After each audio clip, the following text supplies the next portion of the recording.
Добрый день, дорогие земляки. Меня зовут Жуев Тимур Магомедович. Родом я из нашей Северо-Осетинской республики. Заканчивал я нашу медицинскую академию, после которой я уехал в Германию и работаю здесь уже на протяжении 10 лет врачом-анестезиологом и реаниматологом.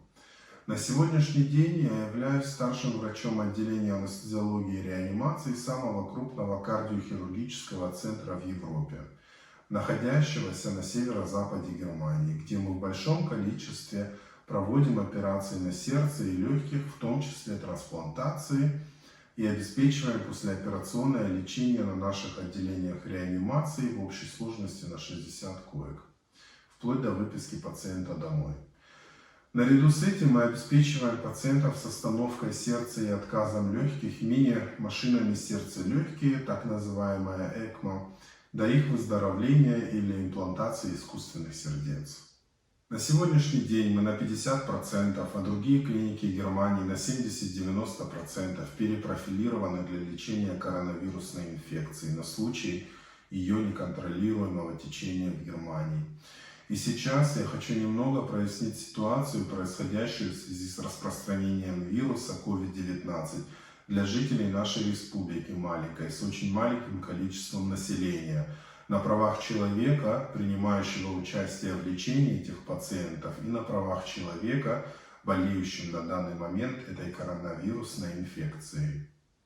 Да, как вы меня правильно поняли, я тоже болею коронавирусной инфекцией, 4-й день.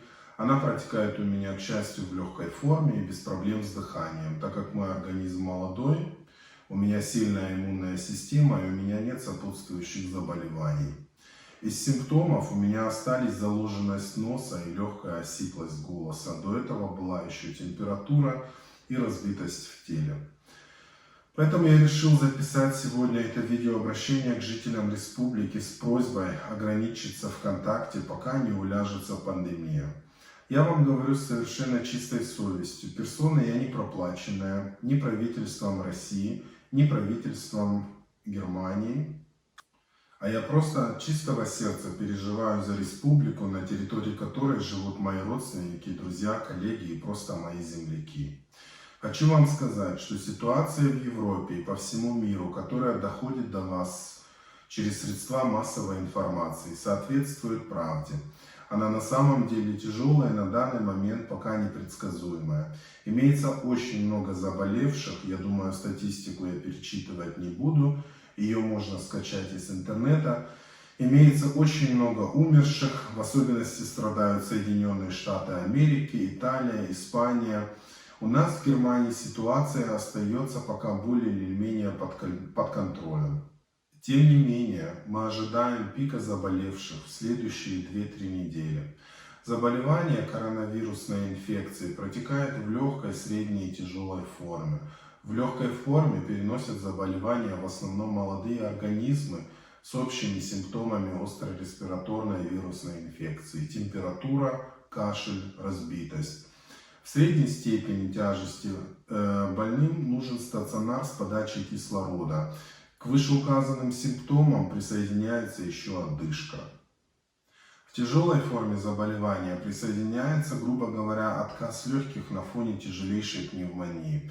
Они больше не способны в этом состоянии усваивать кислород под обычным атмосферным давлением, и поэтому приходится таких пациентов интубировать и проводить искусственную вентиляцию легких с подачей кислорода под высоким давлением. В особо тяжелых случаях пациентам нужен аппарат сердце-легкие. Я не буду сейчас останавливаться на симптомах и клинике заболевания. Это тоже вы уже, наверное, не раз слышали и можете прочитать в интернете. А вместо этого я обращусь к жителям нашей республики. Дорогие земляки, я каждый день слежу за происходящим в Осетии через социальные сети и средства массовой информации. И мне очень-очень печально видеть, что большинство моих земляков не следует просьбам властей оставаться дома и избегать на данный момент лишний контакт с персонами других домохозяйств и мест массовых скоплений. На этот раз я соглашаюсь с нашими властями в виде исключения на 100% и тоже повторяю, чтобы предотвратить дальнейшее распространение этого вируса, нужна временная, я повторяю, временная самоизоляция, пока вирус не отступит. У нас очень много людей пожилого возраста в республике, наших мам, пап, бабушек и дедушек. Если молодые люди переносят в большинстве случаев эту инфекцию на ногах, то люди старше 60 лет будут нуждаться в стационарах и искусственной вентиляции легких. Зная нашу российскую систему здравоохранения, она не сможет просто обеспечить всех больных аппаратами ИВЛ. Да и ни одна система здравоохранения не может обеспечить все население своей страны достаточным количеством коек и достаточным количеством реанимационных коек. Даже в Европе при нашей оснащенности это трудно. К сожалению, нету на данный момент специфического лечения, нету противовирусных препаратов, нету вакцин. До сих пор до конца непонятно, какими антибиотиками лечить вторично наслоившуюся пневмонию. Единственное лечение тяжело больных на данный момент – это искусственная кома, искусственная вентиляция легких и ожидание улучшения. Я хочу вас попросить, дорогие земляки, пожалуйста, проведите временную самоизоляцию. Пожалуйста, ограничьтесь узким семейным кругом на данный этап времени. Пожалуйста, воздержитесь от проведения массовых мероприятий, в том числе свадеб и ковдов. И, пожалуйста, встречайтесь на улицах не более чем 3 человека из разных домовладений.